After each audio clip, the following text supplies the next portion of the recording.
You are listening to a free version of the Majority Report with Sam Seder. To support this show and get another 15 minutes of daily program, go to majority.fm, please. The Majority Report with Sam Seder. It is Tuesday, January 19th, 2021. My name is Sam Seder. This is the 5-time award-winning Majority Report. We are broadcasting live steps from the industrially ravaged Gowanus Canal in the heartland of America, downtown Brooklyn, USA. On the program today, we are exactly 24 hours away from Donald Trump's exit and Joe Biden's inauguration. Meanwhile, D.C. on lockdown. Keystone XL, Immigration Laws, Defense Production Act. Joe Biden has a very long day one to-do list. And as COVID mutations arise, there is a mad race to fix Trump's vaccine failures beginning tomorrow. Speaking of which, Trump lifts a virus travel ban and fails in stripping civil service protection from tens of thousands of federal workers on his last day at work. Chuck Schumer, Mitch McConnell hammer out a power-sharing deal today. Will the Dems be taken to the cleaners? Atlanta prosecutors are moving to start an investigation of Trump's interference in the Georgia election certification. Meanwhile, a mixed bag from progressives on Biden's latest executive appointments. However, one of those includes the historical pick of Rachel Levine to Assistant Secretary of Health, who will be the first transgender federal official confirmed by the Senate. Members of right-wing militias and extremist groups are charged across the country in the Capitol attack as suspicions grow that newly elected representative from Colorado, Laura Boebert, was in on the attack. Lastly, Proposition 22, the labor law degrading new law in California, worse, even worse than we had originally thought. All this and more on today's Majority Report. Welcome, ladies and gentlemen. Thanks for joining us. What is the beginning of the week for us? And with me, as always, Emma Vigeland. Hello, Emma. Did you have a nice day off yesterday? I did. Well, actually, I spent a great majority of the time with the TV repairman. We were 6 feet apart in Mass, but it took like 5 hours to fix my internet and cable. So it wasn't that fun, actually, when I think about it. You're the first person I've heard in over 25 years say the words TV repairman. What else would you call him? Was he from the cable company? Yeah. Okay. The cable guy. Sure. Not Larry, but he was a cable guy. There used to be TV repairmen because there was problems with TVs. Now it wouldn't be worth to have a TV repairman to come. The TVs are so well, I'm an old soul, so I understand. I use those kinds of terms. All right. Fair enough.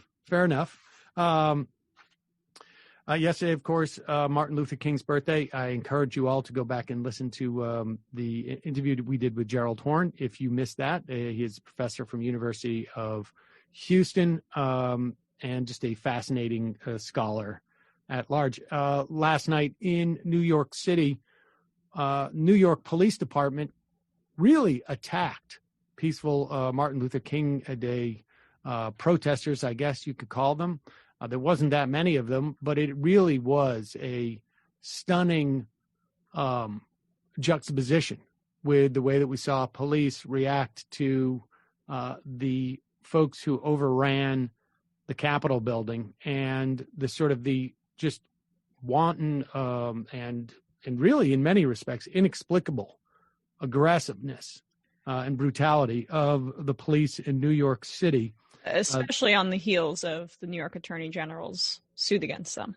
Yeah, it's pretty stunning. And hopefully our next mayor will be able to rein in the excesses of our police department, which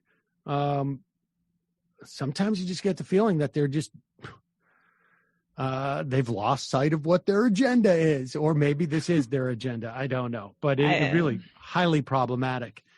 Meanwhile, in Washington, D.C., we keep hearing about whether there will be a peaceful transfer of power. We have already passed that threshold where you could say we've had a non-peaceful transfer of power. When you have a mob that is incited by the President of the United States, saying this colloquially, although I think arguably he did it legally, a mob incited to go in and crash the Capitol as they are attempting to certify the votes.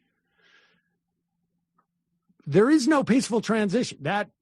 Your opportunity to maintain a peaceful transition of power has already gone out the window.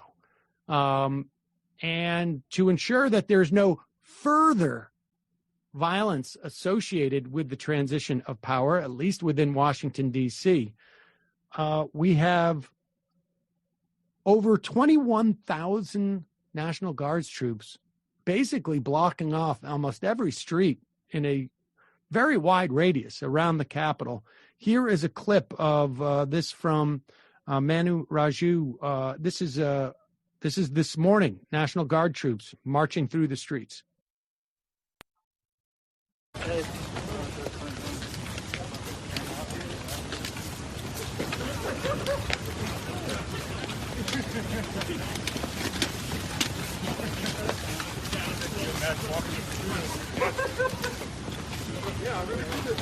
imagine it.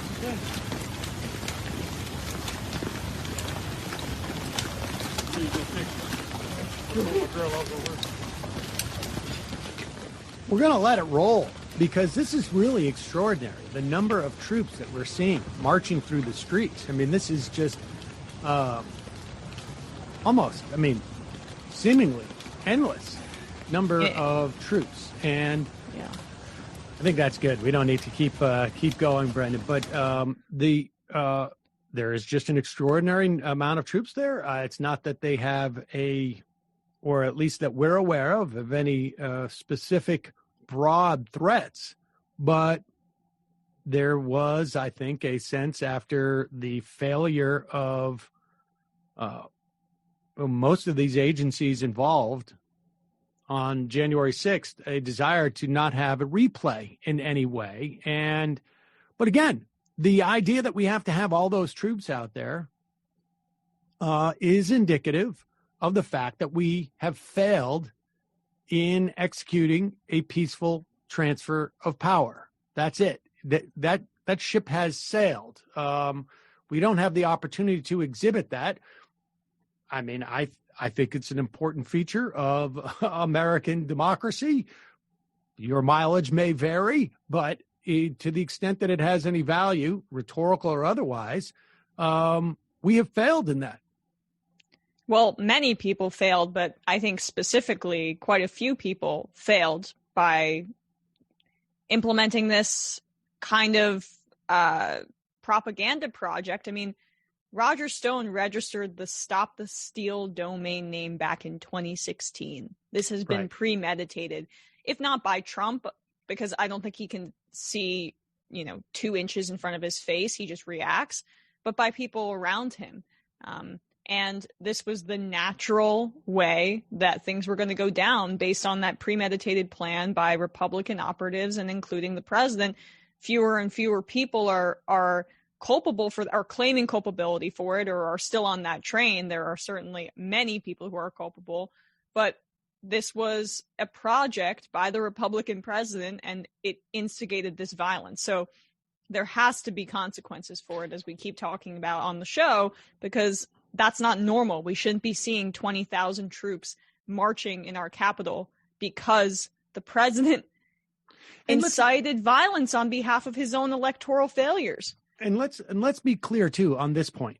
there were, 140 Republican Congress people who voted against the certification. Yeah. This is not just a handful of people. There were almost a dozen Republican senators who voted against the certification. Well, Sam, after the insurrection, it dropped to just 8 Republican senators. So fair enough. Obviously, the GOP is completely redeemed. But the point being here is that the enablers are even in some ways more relevant. Donald Trump, obviously, but Donald Trump is gone as of tomorrow. And I imagine he is still going to be a figure in our news and our political sphere, for broadly speaking.